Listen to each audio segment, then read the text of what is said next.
Buongiorno da Sicilia 24, le principali notizie. Bimbo di 4 anni morto dopo lo schianto con la minimoto, emergono gravi responsabilità dei genitori sotto accusa, in particolare il padre, dall'omesso controllo fino all'omicidio colposo, i reati che potrebbero essere ipotizzati. Spunta una nuova amante di Matteo Messina Denaro, arrestata una professoressa quarantenne che avrebbe favorito la latitanza del boss. Trapani, mazzette per sepolture veloci al cimitero, arrestato un ex dipendente e un operaio, coinvolte 3 agenzie di onoranze funebri, 18 gli indagati. Francofonte nel siracusano, trasformato in Far West da 2 bande rivali che volevano controllare il territorio, 5 arresti per 3 tentati omicidi. Catania, sacchi di rifiuti maleodoranti gettati per strada in viale Vittorio Emanuele senza rispettare i giorni della differenziata, tolti in fretta e furia all'arrivo delle telecamere di Telecolor. Gela ha battuto un complesso abusivo di grandi dimensioni, primo passo di un ambizioso progetto di rigenerazione urbana. Calcio e riposo forzato in campionato permette al Catania di preparare al meglio la trasferta di Potenza e pianificare il lavoro in vista dei play-off. Il Trapani supera l'Altamura e centra la seconda vittoria consecutiva.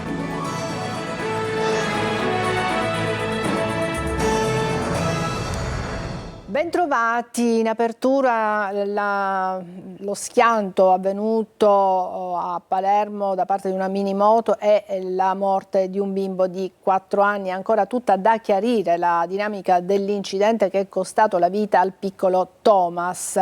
La relazione della polizia municipale prelude ad una incriminazione per i genitori del bambino. Manlio Viola.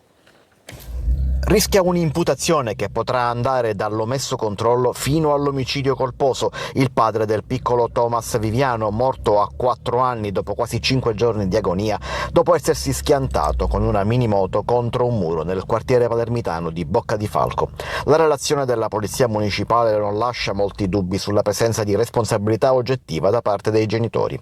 La minimoto non poteva essere accesa dal bambino autonomamente, dunque c'è stato un adulto nelle prime fasi della vicenda a mettere il mezzo nelle condizioni di circolare.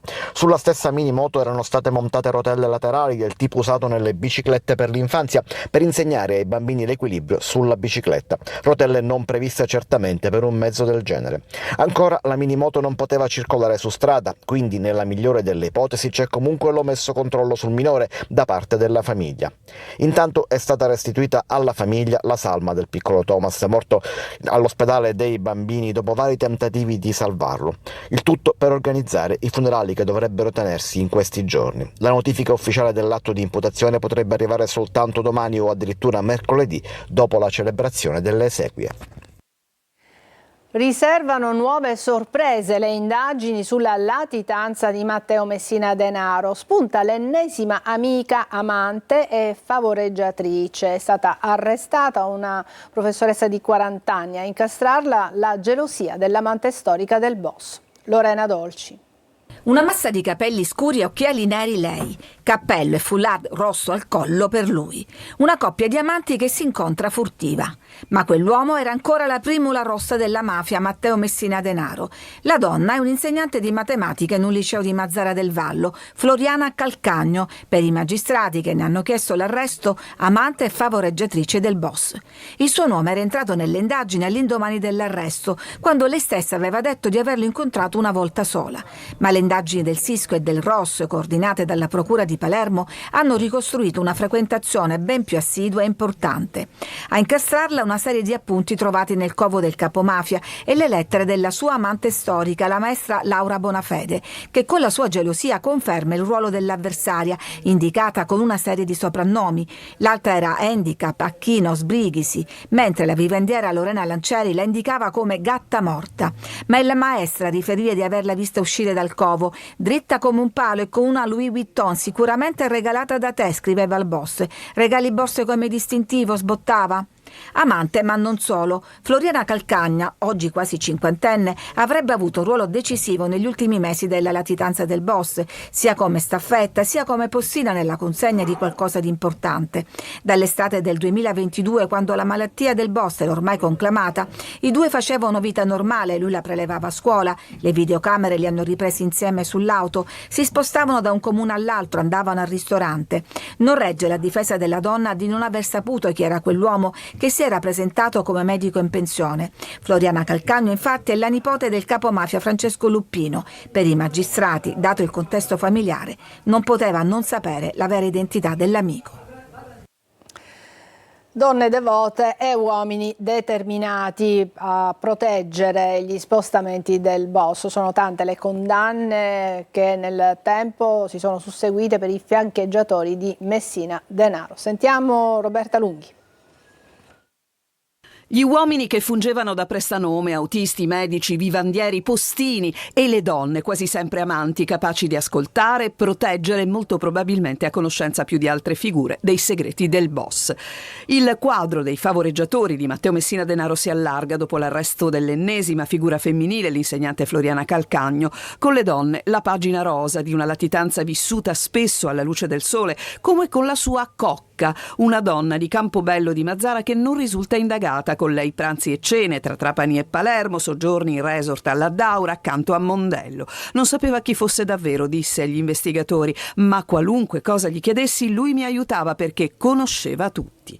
Una latitanza vissuta liberamente, come testimoniato dagli scatti del 2006 davanti l'Arena di Verona, in vacanza e con abiti e scarpe di marca. Negli ultimi anni il sistema di protezione del boss aveva il suo perno nella famiglia Bonafede, il cui capostipite, Leonardo, morto nel 2020, era il boss di Campobello. Qui gli uomini erano l'altra faccia della medaglia rispetto all'aura dorata degli intrecci amorosi. C'era il prestanome Andrea Bonafede, condannato a 14 anni, poi l'omonimo nipote che era il postino delle richieste mediche del boss. Emanuele Bonafede e Lorena Lancieri erano gli attenti vivandieri, entrambi condannati, e poi lei, Laura Bonafede, l'insegnante di Campobello, che è stata condannata a 11 anni e 4 mesi per avere favorito la latitanza di quell'uomo educato e spiritoso descritto in aula prima della sentenza. A 9 anni la condanna per Giovanni Luppino, l'autista del boss. Un uomo chiave per la sua salute è stato il medico Alfonso Tumbarello, per il quale il PM della DDA di Palermo ha chiesto 18 anni. La sentenza al Tribunale di Marsale è attesa per il 7 maggio. Scandalo al cimitero di Trapani, 5 le persone arrestate, è stato scoperto un sistema di corruzione dalla squadra mobile coordinata alla Procura di Termini, 3 gli anni di indagini scattate dopo la denuncia di un dirigente del comune di Trapani nel luglio del 2023. I dettagli nel servizio di Laura Spanò.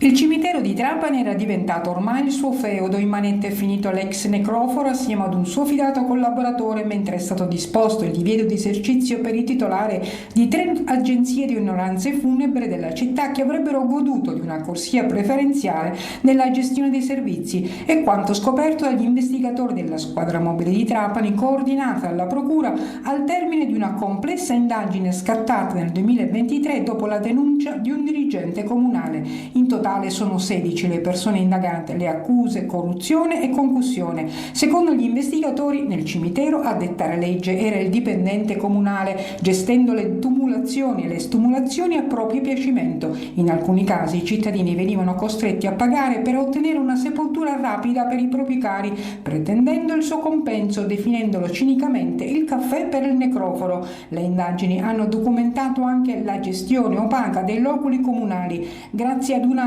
discrezionale valutazione sullo stato di decomposizione dei corpi, l'ex operaio riusciva a liberare i loculi per poi venderli sotto banco. L'uomo è accusato anche di sciacallaggio, avrebbe sottratto monili in oro dalle salme e segnalato da alcuni fiorai la presenza di fiori freschi appena deposti che venivano sottratti e rivenduti. 25 le ipotesi di reato, di cui 10 episodi corruttivi che coinvolgono anche un medico legale dell'ASP di Trapani per false attestazioni sulla decomposizione delle salme.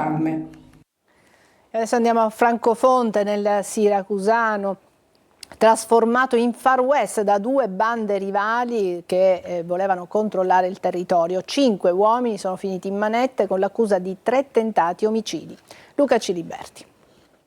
Tentati omicidi, folli inseguimenti in auto e sparatori persino tra le vie del centro. Francofonte, comune del siracusano trasformato in un Far West tra due bande rivali che con spregiudicatezza si sono sfidate per il controllo del territorio. Alle prime luci dell'alba i carabinieri di Siracusa hanno arrestato 5 uomini di età compresa tra i 20 e i 31 anni. Le indagini sono scattate nella seconda parte del 2024 a seguito di 3 tentati omicidi tra agosto e ottobre. Episodi che avevano seminato il panico in paese. La complessa attività investigativa svolta attraverso servizi di osservazione, controllo e pedinamento, filmati di videosorveglianza e accertamenti biologici ha avuto una difficoltà ulteriore perché gli investigatori sono stati costretti a muoversi, così scrivono nell'ordinanza, in un clima di assoluta omertà. Le perquisizioni effettuate a casa di uno dei 5 arrestati hanno permesso di rinvenire e sequestrare un fucile poi risultato rubato, munizioni di vario calibro e 26 grammi di marijuana. 3 dei 5 arrestati sono stati bloccati a Francofonte e a Tivoli, in provincia di Roma. Altri 2 erano già detenuti a Ragusa e a Caltagirone per altri reati. Continuano le aggressioni nelle strutture sanitarie. A Vittoria, in provincia di Ragusa, è stata arrestata la donna di 25 anni che ha aggredito un'infermiera e un carabiniere che era intervenuto. Sentiamo Veronica Barbarino. È stata arrestata la donna 25enne che domenica mattina al pronto soccorso dell'ospedale di Vittoria ha aggredito fisicamente con sputi e insulti un'infermiera che l'aveva accolta e uno dei 2 carabinieri intervenuti. L'infermiera ha ricevuto una prognosi di 6 giorni, mentre il carabiniere a cui è stato sferrato un pugno ha subito frattura del naso e un trauma facciale guaribile in 20 giorni.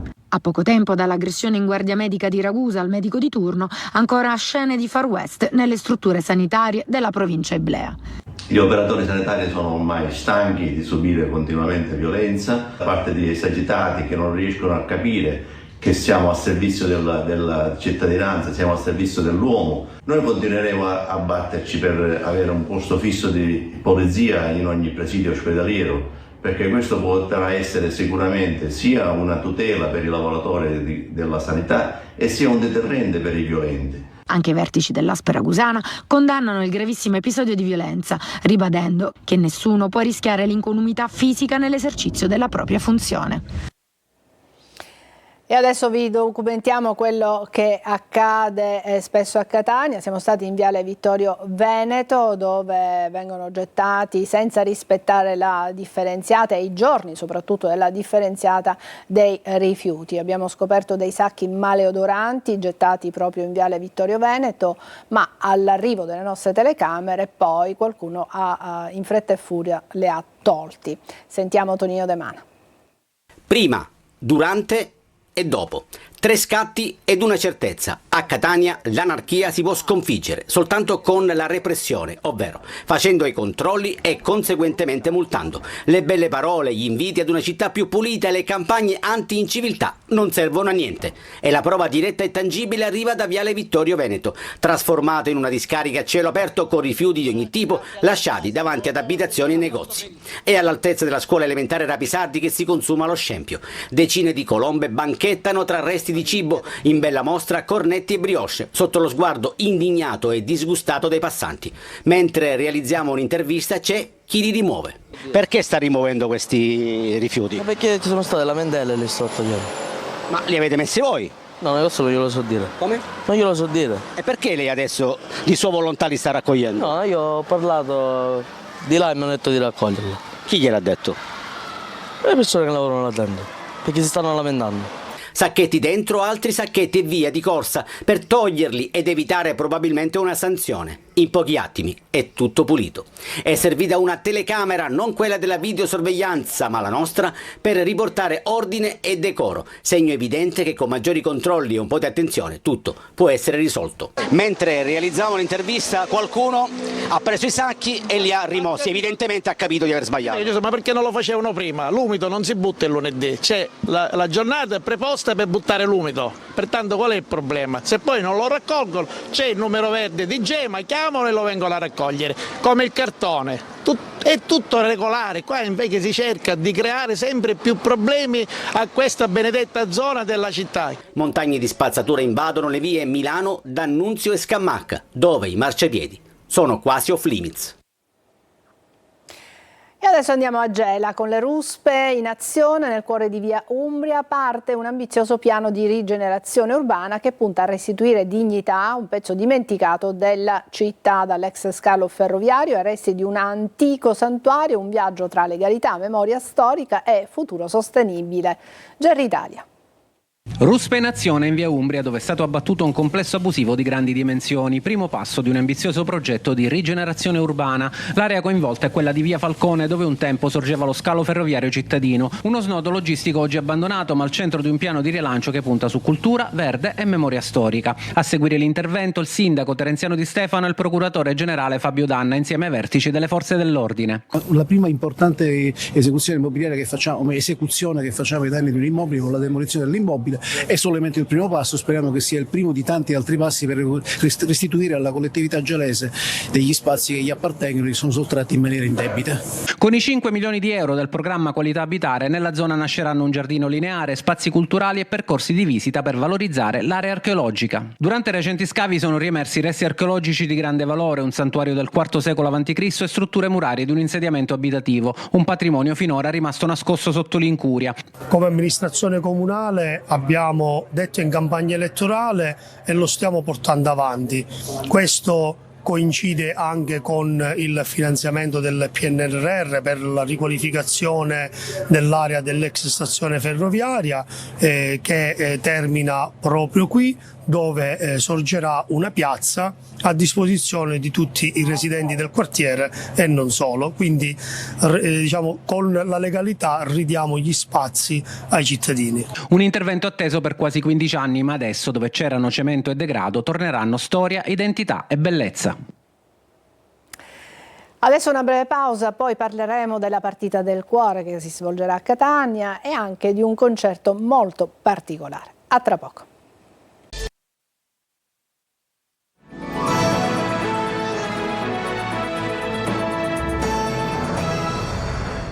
A Catania ha presentato un gol per la solidarietà. Star della TV, dello sport e del giornalismo nazionale scenderanno in campo per dire no al bullismo il prossimo 30 aprile allo stadio Angelo Massimino.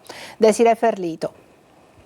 Tutto pronto per l'evento dell'anno. Catania si prepara ad accogliere un ricchissimo parterre di stelle della TV italiana, artisti, volti storici dello sport e personaggi di spicco del giornalismo che scenderanno in campo per la 17ª edizione di Un Gol per la Solidarietà, quest'anno per alzare la voce contro il bullismo. Abbiamo già fatto alcuni incontri proprio con Luca Napoli in alcune scuole, perché fare informazione è il primo step per una lotta efficace contro tutte le forme di cyberbullismo e soprattutto quelle più gravi.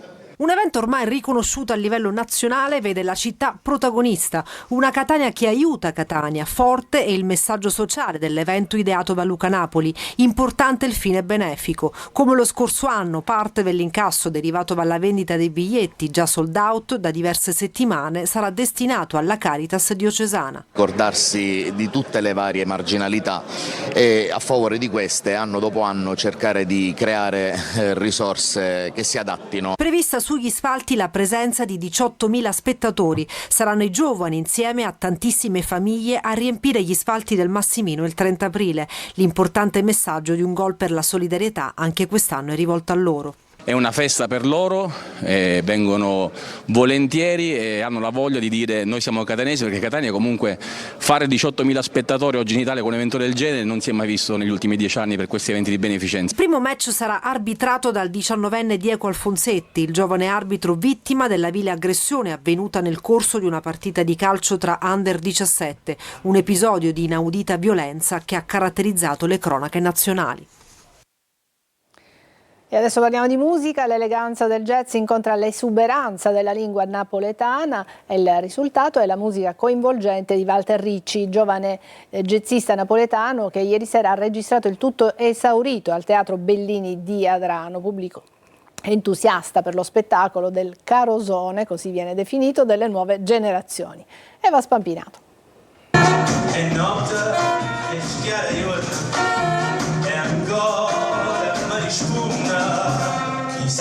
Ecco cosa succede quando la musica jazz incontra la lingua partenopea. viene fuori il Naples Jazz, una tarantella napoletana che entusiasma il pubblico, raggiunge le nuove generazioni e arricchisce di teatralità e passione le melodie del jazz americano. Il napoletano è semplicissimo, c'ha le tronche, c'ha i modi di dire, proprio come l'inglese. C'ha un sacco di keywords, delle password che arrivano nel cuore delle persone. A creare la magia è Walter Ricci, classe 1989, considerato uno dei più promettenti talenti del genere. Ha già condiviso il palco con icone come Quincy Jones e George Benson. Apprezzato ad ogni latitudine del mondo, ieri ha registrato il tutto esaurito al Teatro Bellini di Adrano. Mi è successo in America, mi è successo in Germania, mi è successo persino in Russia. E così, tra le dita di Walter, la romantica Love di Nat King Cole diventa Ue e Unforgettable si traduce in Tango Freedom Qual. È la parola chiave che io ricerco sempre nella musica, l'esotico. C'è il divertimento alla base, c'è l'entusiasmo e la voglia di comunicare attraverso il dialetto e attraverso la musica.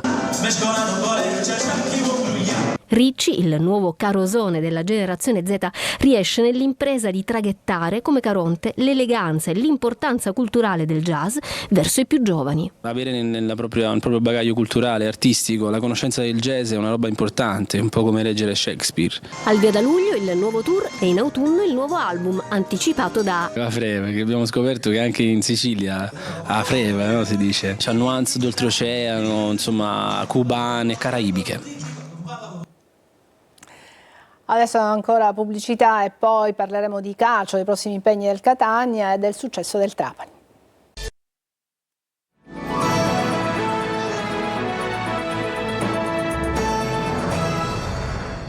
Eccoci al calcio, il Catania prepara una settimana diversa dal solito. I rossazzurri riposeranno nel prossimo turno, guardano alle avversarie dirette, mentre la società approfitterà della sosta per dare contorno al futuro.